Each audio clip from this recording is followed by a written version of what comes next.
உங்களுக்கு இந்த பிரச்சனை இருக்கா? சிங்கில் பூச்சி வர்றது, குட்டி குட்டி பூச்சியாக வரும். நம்ம என்ன தான் சிங்கை வந்து கழுவிக்கிட்டே இருந்தாலும் அடுத்த நாள் காலையில் பார்க்குறப்போ வந்து பூச்சி வந்துகிட்டே இருக்கும்.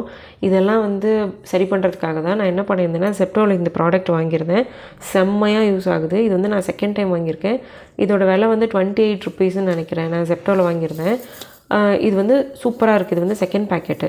ஒரு நாள் விட்டு ஒரு நாள் யூஸ் பண்ணேன். நல்ல ரிசல்ட் கொடுக்குது.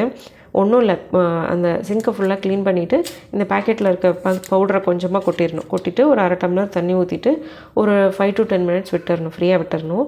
விட்டதுக்கப்புறம் திருப்பி ஒரு டம்ளர் தண்ணி விட்டு சிங்கை ஃபுல்லாக க்ளீன் பண்ணி விட்டுட்டோம் அப்படின்னா அடுத்த நாள் காலையில் பூச்சி வராது.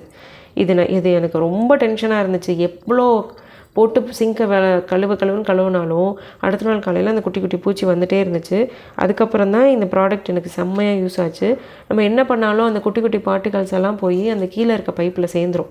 அந்த பைப்பை நம்ம வீக்லி ஒன்ஸ் மாற்றிட்டே இருக்க முடியாது. அதுக்காக தான் இந்த ப்ராடக்ட்டு. உங்களுக்கு பிடிச்சிருந்துச்சு அப்படின்னா கண்டிப்பாக இதை ட்ரை பண்ணி பாருங்கள்.